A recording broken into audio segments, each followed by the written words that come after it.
Welcome to this pre-banter episode for a recast. We've never done this before, Rachel, so welcome to Talking with Tech. I'm here with Rachel Madel. Rachel, let's talk about this particular episode. Oh, Chris. Yes, let's talk about it. So I have to give a little bit of the backstory of this episode. So we started doing recast episodes last summer, and the idea behind it is that we go back to the archives of Talking with Tech. We find episodes that we think were really powerful, and we reshare them because we realize we've been doing this podcast for 6 years, and there's been a lot of content, and we have new listeners who just started listening to the podcast. So in an attempt to recast old episodes that were powerful and also for our team to take a little breather over the summer, we introduced the idea of recast episodes. Part of what we do is go back and listen to the episodes. And Chris, we each pick a specific number of episodes and we each share them with each other and we listen to the episodes to make sure, you know, we feel good about them and it is the content we want to share. Oftentimes we're removing some of the ads that we had a long time ago. And this particular episode, I was listening back to it and I remember exactly where I was as I was listening to it. I was on a walk and I started listening, and the whole episode is about early intervention and how do we start supporting students using AAC.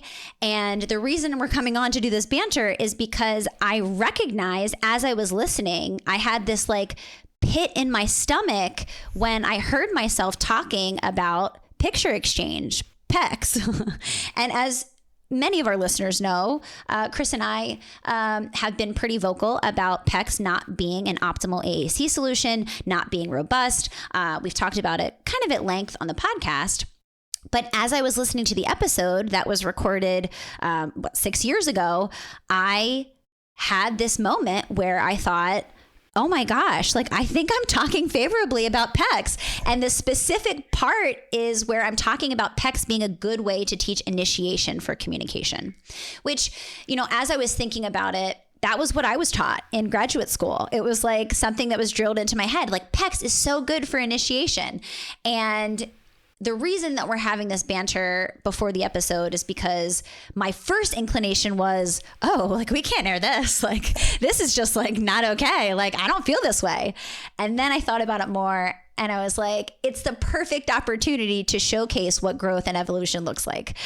So I wanted to come on and clarify, one, I don't believe that PECS is necessary for initiation. My thoughts and viewpoints have dramatically changed. And two, this is an opportunity to showcase learning and growth. And I wanted to be really vulnerable with you guys and share that I said something 6 years ago on a podcast and aired it to the world. It's still in the archives of our podcast. And my viewpoints have completely shifted and changed. So hopefully that gives everyone else the same grace. When we know better, we do better. And this is a perfect example of I had certain beliefs and viewpoints that have evolved over time. And so I wanted to just clarify because as you guys are listening, if I didn't do this banter ahead of time, you might be like, what is she talking about? That conflicts with everything else I've heard from Rachel Madel. And so I wanted to come on and just showcase that and just showcase the growth and learning that's happened here. Rachel, that's so awesome. So without further ado, let's get into episode 26, the recast of episode 26. When should we start using AAC?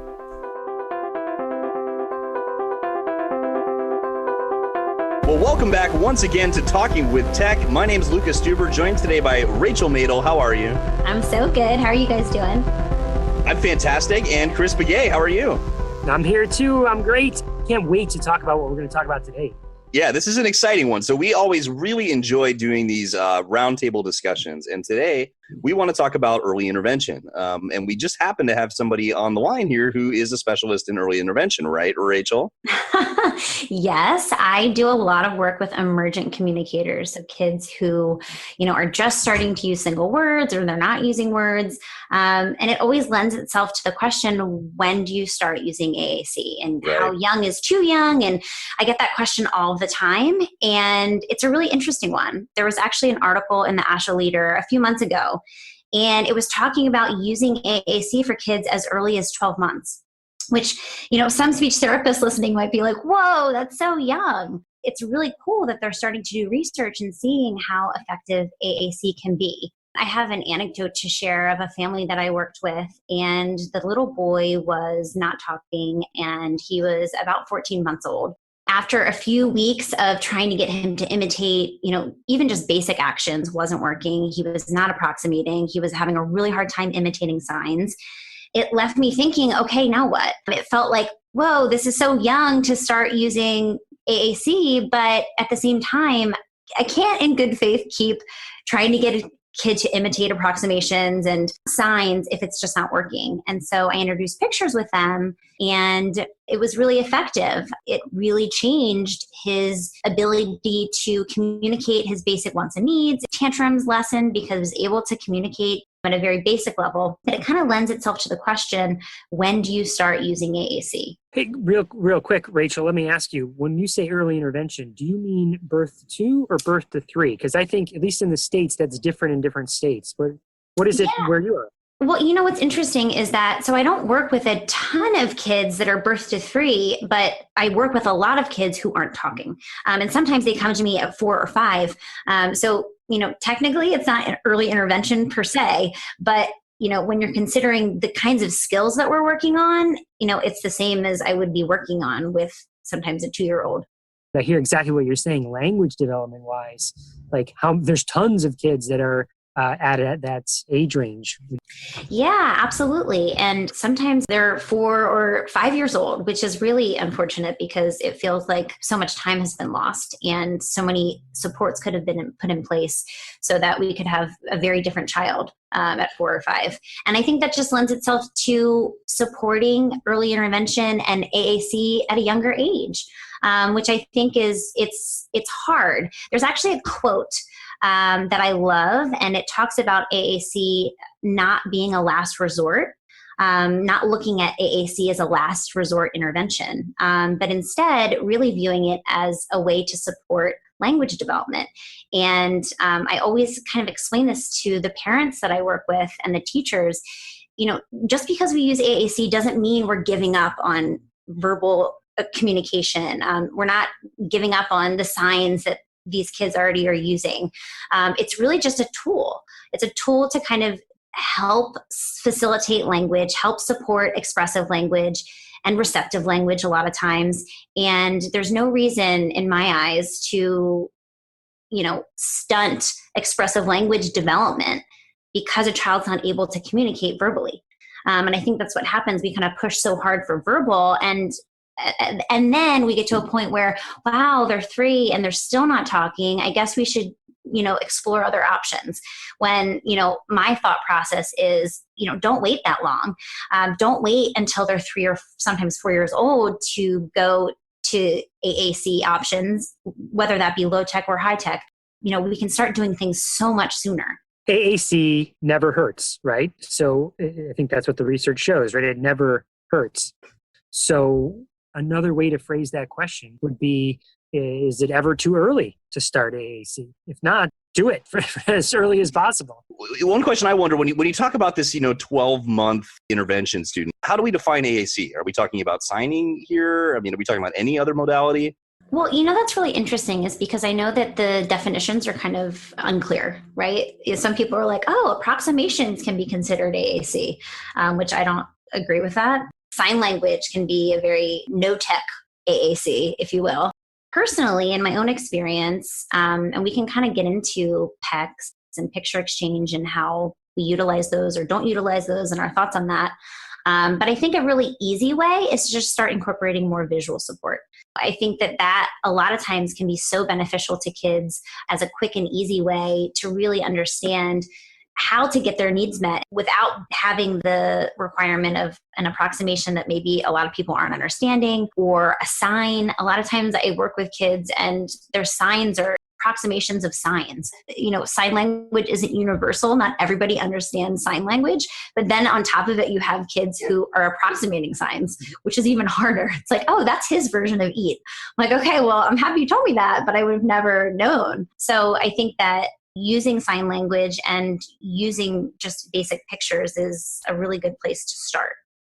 Well, and that's, I mean, you hit on something that we deal with older age too, right? Using signs in the supermarket when you're lost isn't as universally comprehensible as necessarily having an AAC device that's going to, provide comprehensible English output, to that listener that may not have ever learned sign language. I guess one of the questions I always have is like, say we're working with a student that's just turned 2, has the classic regression sort of profile that we would expect in ASD, maybe had a few basic words that, now are sort of not being used as much, and some approximated signs. So what do we do? Do we reinforce those signs and their ability to communicate with their family, especially that this is, an early intervention standpoint where they probably are interacting primarily with their family, and try to use that to cascade symbolic knowledge, for the next little period of time? Or do we get started with symbolic, with picture exchange or with some sort of basic AAC? And it's obvious that we need to get started doing something, but what? One thing that I like to look at when I'm considering a child who's signing is how consistent are they using those signs, and are they actually intentional signs? Because what I see a lot is, a child will do the sign for more, and if they don't get the desired outcome, they'll then sign eat, and they'll kind of go rapid fire, go through all the signs that they know, which is a potential indicator that they don't understand. So they don't actually have that symbolic knowledge that, the sign for more is different than the sign for eat, which is different than all done. So that's a big indicator to me. If a child is using signs very consistently and accurately, then I'm happy to kind of keep supporting that. But I think that it's really important to really piece out, is it intentional, and do they actually understand, or they're just they've memorized these actions that they do that will eventually get them what they want. Because a lot of the kids I work with, especially with autism, they don't understand the differences between these signs. So I don't think it's necessarily doing them justice to keep having them sign when they don't truly understand the difference. And that's where the visual support can come in. You can sign more, show them that sign, and then show them the icon for more, and keep building out that visual support with photos or on a device. And I think you can compare them really nicely together. Perfect. I agree. Yeah, I think it's kind of interesting because somehow that child that you described did learn the signs in some way, right? Even if they don't have that symbolic representation for what each one means. And so that makes me question, I'll ask it right from the very beginning, where are we going with that? Where are we heading with sign? Are we going to have even more signs? Is that going to be the student's primary form of expression, or should we be moving to something else as quickly as possible? And so at some point you have to make that decision. And so if the question is, how early is too early? And the answer is it's never too early. Then maybe you should be looking at it at a device as early as 2 years. Why not? What would be the possible reason not to do that? Yeah, that's a good point. I'm trying to think of a potential reason not to do it. And we're also, I think biased. We are on a podcast talking about AAC all the time and how much we love it. So, I think that the biggest roadblock potentially is that parents sometimes have a really hard time with adopting this idea that their child will be talking through a device. Especially in the beginning stages, it's hard. We introduce a device, parents kind of give up hope that spoken communication is going to come. Whereas I think when we introduce signs, it's kind of like, we can use these signs while the words are coming. We kind of transition from verbal approximations aren't working. We transition to signs. It's like, we're just going to give them some signs so that we can have their needs be met while the words come. Then you introduce a device and parents are like, whoa, I still want them to talk, which just goes back to this myth that we know is not true, that we introduce a device and the child will stop talking or it will prevent spoken communication, which we know research disproves. Is it sort of like an anti-vaxxing sort of a concept? Like the research supports vaccination. So the research supports that if it's in your cards for your child to talk, this is going to help them talk faster, as opposed to let's wait and see. And because your fear is getting in the way of actually supporting the student's language, let's focus on the research. Is that a bad analogy? Yeah, no, I totally think you're right. I think that it's the fear.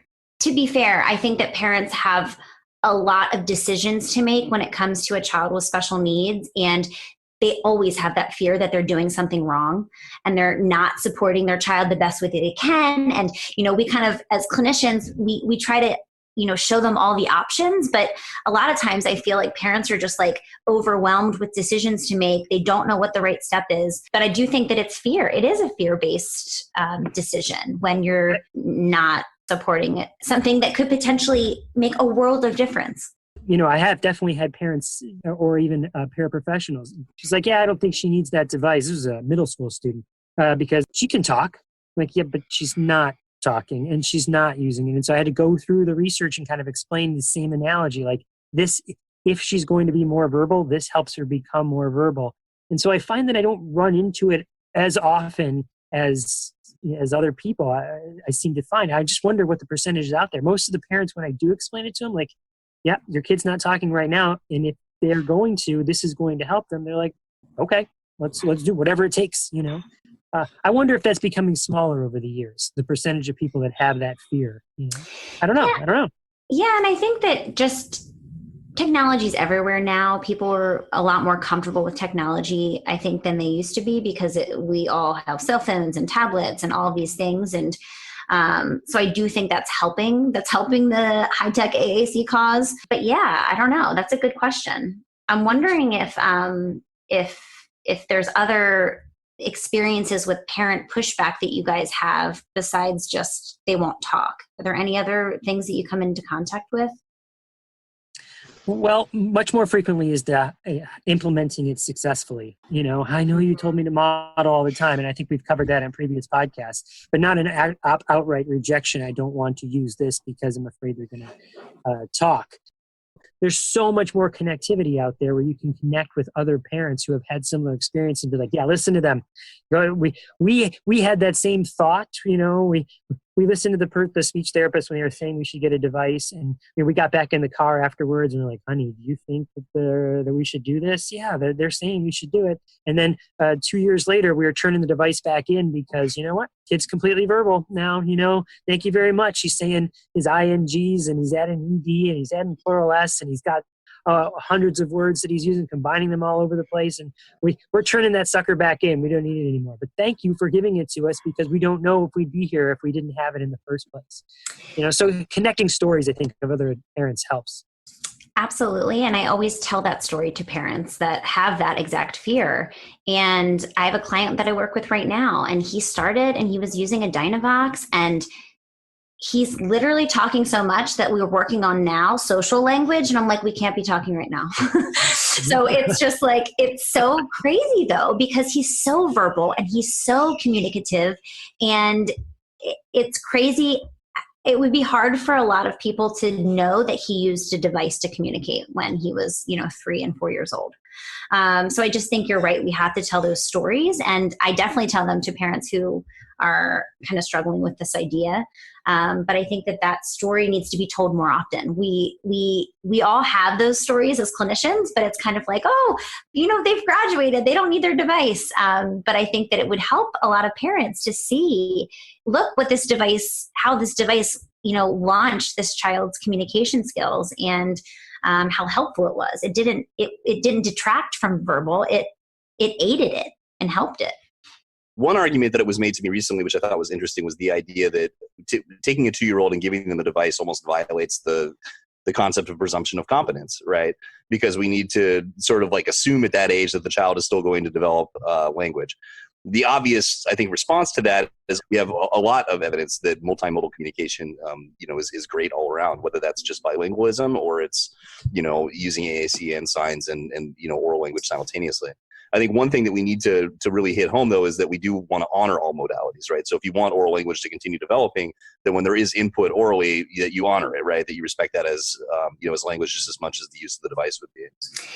One of the other complaints that I get is concerns about screen time, right? Yeah, no, I get that a lot, actually. I think because I'm in LA and everybody's all about screen time. But yeah, it's like, especially with those young kids. I mean, I go into households and they have a 0 tolerance policy with screens. So kids aren't able to watch any shows, play any games at a very young age. That's definitely a concern of a lot of parents is we know screen time is not good for our kids. So why would we put a screen in front of them? I'm hoping to have a good friend of mine, Stacy Lindenberg. I'm hoping to have her on the podcast because she knows everything about screen time and how it can affect speech and language development. it's really interesting because I feel very conflicted because I see, how sometimes too much screen time absolutely can be detrimental to speech and language development, but I also specialize in technology. And I know how powerful these devices can be for children who don't have the ability to use spoken communication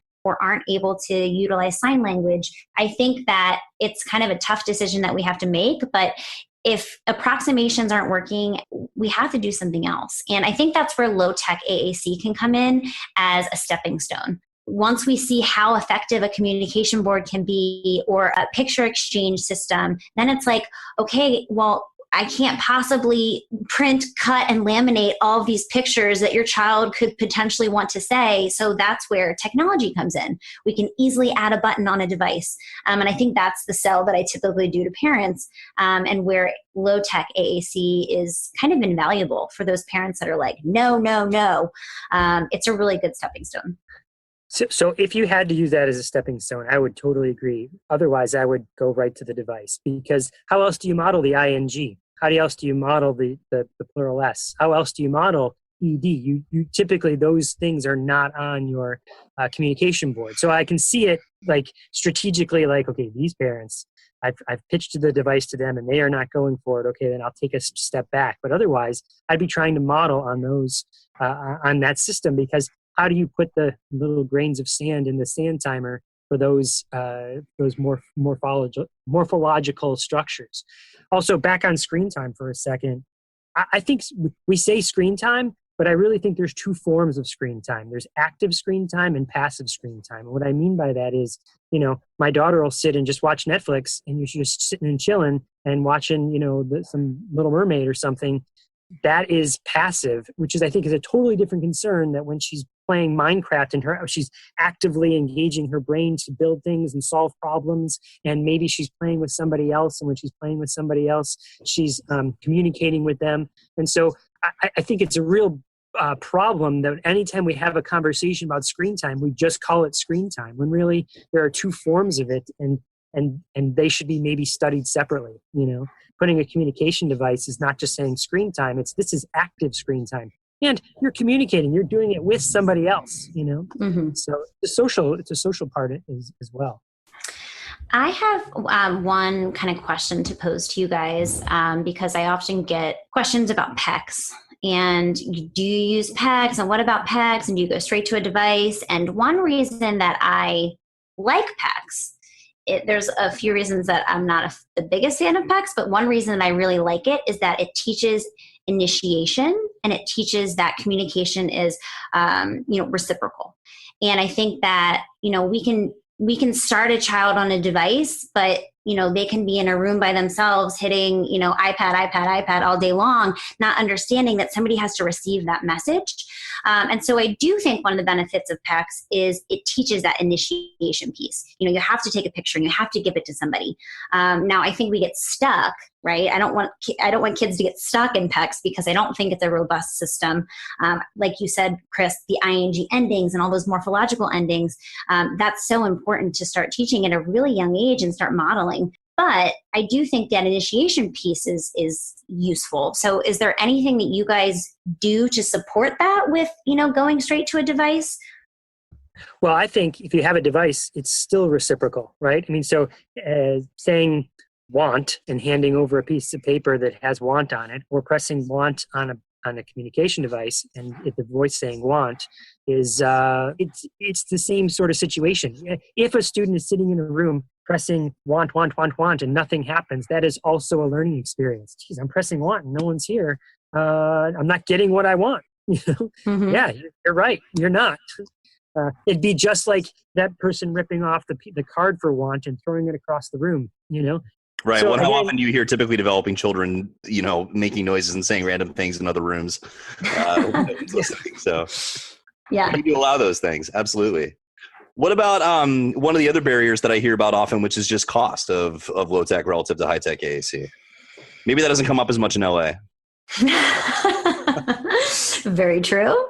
No, but it's a very, good consideration. And I think that it's It's something that we can start right away. I think sometimes the AAC, the high-tech AAC process can sometimes be long and arduous, which we've talked about on other podcasts, about how, it doesn't necessarily need to be, but we're kind of really heavy a lot of times on the assessment piece and figuring out what system and what device and all these things. So what I like about low tech is that I can bring it back the next session and I can start using it, and it's cheap. You don't have to worry about recommending, an iPad, and then you have to buy a $300 app. Because the worst thing in the world is to recommend a high-tech system, have a family pay for it, and then it's abandoned. I never want to see that. So I think it's kind of a nice stepping stone. I feel like I keep saying that. I keep circling back to the stepping stone with the low tech. But it can be really, really useful, I think, to warming up to the idea of high-tech AAC. Well, and I would just chime in too and say that it's becoming less expensive too. I mean, even with a kid's Kindle or an Android tablet, I mean, it can get a quote unquote high tech device in the $30 or $40 range now. And I'm not saying that that's going to be a robust system to last forever, but it's something that you can trial. You even go back, 7 years, augmentative communication was outrageously expensive for anybody, right? And so to think, geez, you can get a robust language system for under $800, maybe now it comes from a place of privilege, but I think there are so many different avenues for how to get $800. I can go to volunteers, I can do fundraisers, I can go find school districts that are getting rid of their old iPads and getting new iPads. There are so many resources available. Like finding an iPad, it's very possible. I don't want to use the excuse of I can't afford it to say that you can't. You're sorry, your child doesn't get the robust language. They don't get to put the little grains of sand in their sand timer because I'm sorry, we just can't afford it. We can't figure it out. I often fear, Rachel, that people will lean on that light tech because of that instead of taking the time to try and brainstorm how are we going to get high-tech AAC. I also feel because people are more comfortable with it and they're not using it as a stepping stone. Yes, I couldn't agree more. And I think that's where I have a huge problem with the low tech because you're right. People stay within their comfort zone. And they're like, I know PECS. I've been doing PECS for 20 years. I got this. And it really is limiting a child's abilities and it's not helping, in every way possible, which is SLPs. That's what we should be doing is giving every child the opportunity to expand to their potential. And I think that a lot of practitioners and ABA therapists and teachers, they feel comfortable with PECS and that's what they do. I just had a kid, I've been seeing him for about 6 months. We started a system with him and he's not using it as consistently as school would like. And so they want to go back to PECS. And I was like, what? No, absolutely not. It just there's never a situation that I can think of where I would ever want to go back to PECS. It's just and it's just one of those things where you keep going back to that this is sometimes a long game. It's so ingrained in people we'll just change the tool, right? If they can't read this book, we'll read a different book. And if we can't read that book, we'll read a different book. No, you have to teach them differently to read. Same thing with you have to change your intervention strategy, not change the tool. Absolutely. I feel like I'm going to get a lot of hate email this time. This is a contentious one. And the reason I have such kind of strong feelings about this is not because it's just my opinion, and it's because I've read the research, and the research seems to suggest that the earlier we start with these sorts of interventions, the better off students will do. So what's that one from Romsky? Early intervention in AAC, what a difference 30 years makes, right? And then there was that ASHA leader article, AAC with Energy, from Beth Davidoff. And so they point to this idea that we need to start as early as possible. And I almost wish that the research would take it to the next level and say, because when you say AAC, that does include the low tech. It does include PECS as a system. So could we look at the difference between low tech and high tech early? I wonder if that would be another research article or research. Any PhD students out there that want to do that? It'd probably be great. I'd love to read it. Yeah. And then another thing that I really liked from those articles that you mentioned, Chris, they talked about the effects of peer modeling and how absolutely amazing it can be. And it's just really interesting. I've done a lot of work in the classrooms, and kids are very interested. Kids who don't have devices are very interested in the kid that does have the device. And they're constantly, trying to touch it. And, a lot of times teachers are like, no, don't touch his device. That's his words. And my take on it is that it doesn't have to be, all these rules surrounding the device necessarily.